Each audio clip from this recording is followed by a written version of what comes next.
नमस्कार, सुप्रभात। एक बार फिर आपका स्वागत है रेडियो चौबेपुर में। रेडियो चौबेपुर यानी दुनिया में गूंजती आपकी अपनी आवाज। आइए डालते हैं एक नजर बुधवार को घटे घटनाक्रम पर, जो आज चर्चा का विषय बने हुए हैं। आज हम चौबेपुर और आसपास के इलाकों की कुछ हालिया घटनाओं पर थोड़ी गहराई से बात करेंगे, समझने की कोशिश करते हैं कि क्या हो रहा है। तो पहली खबर जो हमारे पास है वो पहरिया गांव से है। वहां 3 दिन पहले एक काफी बड़ी चोरी हुई। हाँ, मैंने भी सुना इसके बारे में। खरवन चौहान और आजाद, इनके घरों से चोरी हुई है ना? जी हाँ, बिल्कुल। और रकम भी अच्छी खासी है, करीब 8 लाख के गहने और नकदी। 8 लाख? ये तो बहुत ज्यादा है। हाँ, और पुलिस जांच तो कर रही है। सीसीटीवी फुटेज के आधार पर 3 संदिग्धों को हिरासत में भी लिया है। पूछताछ चल रही है। लेकिन इसमें एक बात और है, मतलब सूत्रों के हिसाब से पीड़ित परिवार थोड़ा बेचैन है।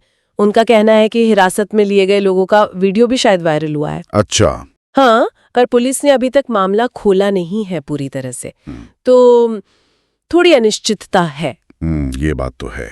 सबूत मिलना एक बात है और केस को क्या कहते हैं, सुलझाना दूसरी। बिल्कुल, और ऐसी घटनाओं से लोगों में एक असुरक्षा की भावना तो आती ही है। सही कहा। अच्छा, अब अगली खबर पे चलते हैं, गिरधरपुर से।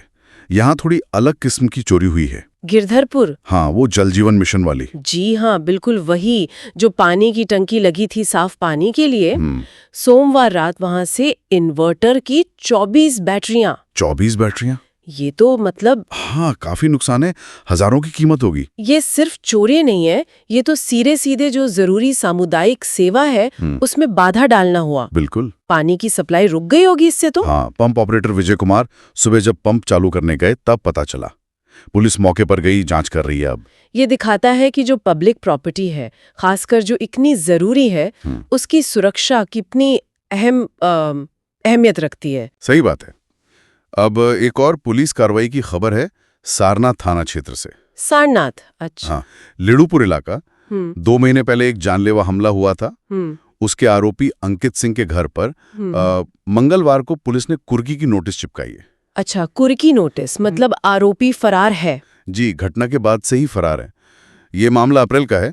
सिरस्टी के आनंद सिंह पर हमला हुआ था। कहते हैं जमीन का कोई विवाद था। जमीनी विवाद अक्सर गंभीर हो जाते हैं। हाँ, तो पुलिस ने बाकायदा डुगडुगी बजाकर मुनादी कराई और धारा 82 के तहत नोटिस लगा दिया। जी, ये कानूनी प्रक्रिया है, चेतावनी है कि कोर्ट में हाजिर हो जाओ वरना संपत्ति जब्त हो सकती है। बिल्कुल। ये दिखाता है कि कानून मतलब अपना काम करता है, भले ही कभी कभी धीमा लगे, न्याय प्रक्रिया चलती रहती है। हाँ, ये तो हुई अपराध और कानून व्यवस्था की बातें।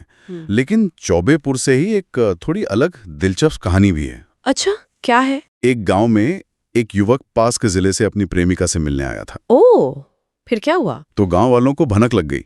हाँ, उन्होंने युवक को पकड़ लिया। ये तो तनावपूर्ण हो सकता था। लेकिन हुआ कुछ और।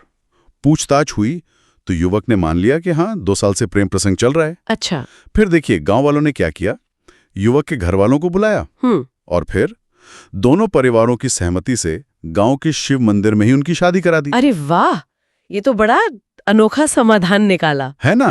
परिवार वाले, गांव वाले सब शामिल हुए। युवक ने बाद में कहा भी कि अब सामाजिक मर्यादा में रहेंगे, शांति से जीवन बिताएंगे। ये वाकई दिलचस्प है। कैसे एक संभावित झगड़े वाली स्थिति को समुदाय ने और परिवारों ने मिलकर सुलझा लिया। ये अपराध वाली खबरों से बिल्कुल अलग तस्वीर है, मतलब आपसी समझ और सहमति से समाधान। बिल्कुल। तो ये थी चौबेपुर क्षेत्र की कुछ हालिया घटनाएं और उनसे जुड़ी बातें। अब जाते जाते, जैसा हम हमेशा करते हैं, कुछ महत्वपूर्ण टिप्स आपकी सुरक्षा और सेहत के लिए। पहली बात, 2 पहिया वाहन चलाते समय हेलमेट जरूर पहने, चाहे दूरी कितनी भी कम क्यों ना हो। आपकी सुरक्षा सबसे पहले है। हाँ, ये बहुत जरूरी है। दूसरी बात, वाहन चलाते समय या सड़क पर चलते हुए भी मोबाइल का इस्तेमाल बिल्कुल न करें। ध्यान भटकता है और हादसे हो सकते हैं। जरूरत हो तो हमेशा सड़क किनारे रुककर सुरक्षित जगह पर खड़े होकर ही मोबाइल का इस्तेमाल करें। सही कहा, आजकल ये बहुत आम हो गया है और खतरनाक भी। और तीसरी बात, चौराहों पर या जहां गांव की सड़कें हाईवे से मिलती हैं, वहां मोड़कर गाड़ी कभी न खड़ी करें। इससे दूसरों के लिए बहुत ज्यादा खतरा पैदा हो सकता है। दुर्घटना, चोट, यहां तक कि मौत का कारण भी बन सकता है। ये छोटी छोटी बातें हैं, पर इनका ध्यान रखना बहुत जरूरी है। आज की इन सारी बातों से, मतलब अपराध की घटनाओं से लेकर इस सामाजिक समाधान तक, एक बात तो साफ लगती है, किसी भी समुदाय की मजबूती जो है वो सिर्फ उसकी सुरक्षा व्यवस्था पर नहीं बल्कि आपसी समझ और मिलजुल कर रास्ता निकालने की क्षमता पर भी निर्भर करती है ना? बिल्कुल सही कहा। तो ये सोचना जरूरी है कि कैसे ये दोनों पहलू, कानून व्यवस्था और सामाजिक सूझबूझ, एक साथ मिलकर एक बेहतर और सुरक्षित समाज बना सकते हैं। इसी विचार के साथ आज की इस चर्चा को यहीं समाप्त करते हैं। सुनते रहिए रेडियो चौबेपुर। धन्यवाद।